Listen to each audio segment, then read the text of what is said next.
All right, I want to shift topics. And I want to shift topics to what happened last week. Charlie Kirk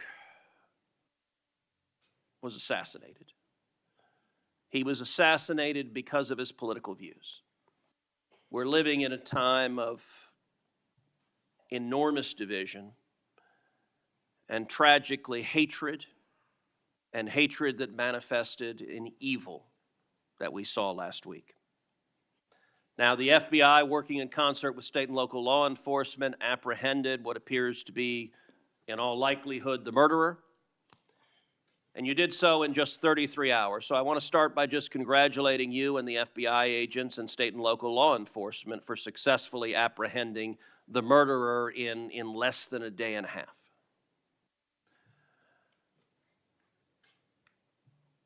In the wake of that assassination, we have seen far too many people on the left celebrating the assassination. We've seen Democrats, we've seen activists cheering it on. We've seen, tragically, teachers in high schools, teachers in elementary schools, university professors cheering on the murder of Charlie Kirk. You and I both knew Charlie well. He was a good friend. He was an extraordinary man.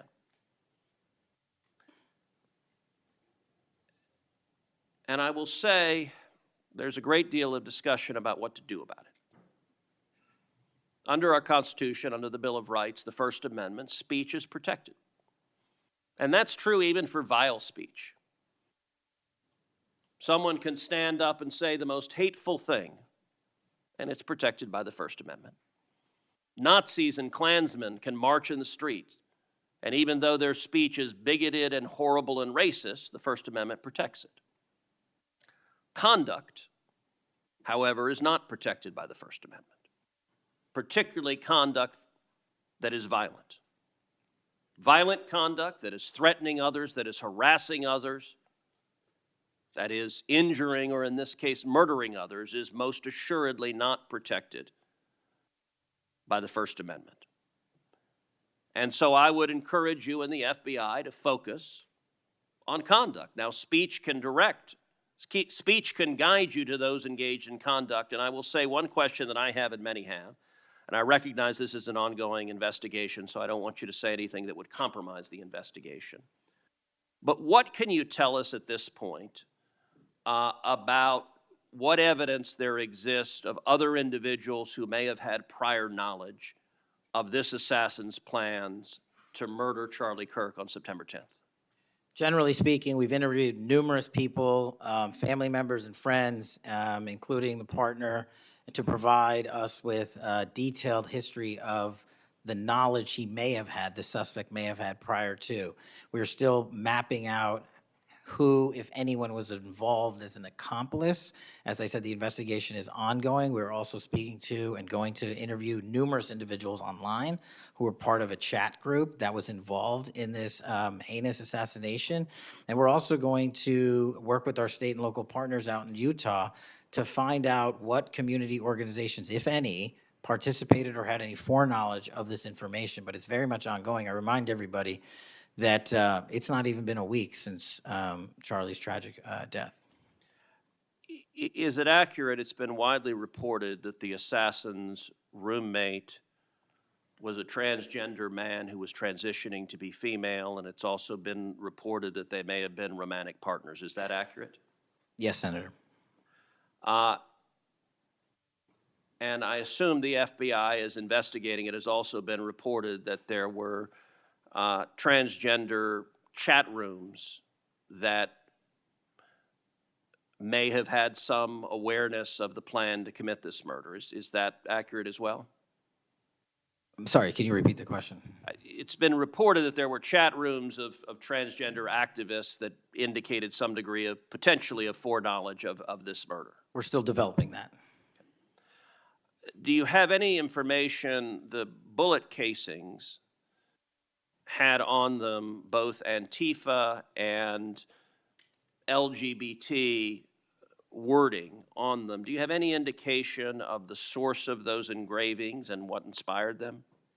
As to the actual source, we're still developing that.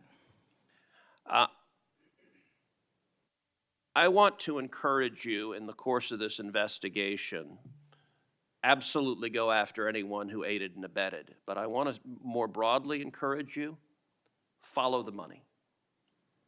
The violence we are seeing is not purely organic. There is, I believe, significant money that is spreading dissension, that is spreading violence. Antifa. Do you believe Antifa is a terrorist organization? I believe Antifa is associated with a lot of violence in this country. As to its designation, I'll leave that to the appropriate authorities. So I would encourage the administration to designate Antifa as a terrorist organization, to go systematically after Antifa. They've committed acts of violence all over the country. And the shell casings have multiple references to slogans that Antifa has popularized. I believe there is considerable money funding it. I would note that I've introduced legislation called the Stop Funders Act. Stop Funders Act would add rioting to the list of predicate offenses under RICO. I believe the money should be tracked and prosecuted under RICO. And both the Antifa and Black Lives Matter riots of a couple of years ago and the pro-open border riots in Los Angeles and other cities of this past year, I believe there was significant money behind those riots. I'm not the only person who noticed at the anti-Semitic protests and violent protests on college campuses that many of the tents all matched. And so I would ask, would it aid your ability to prosecute these matters if Congress passed into law the Stop Funders Act and if rioting was added to the list of predicate offenses for RICO? Yes.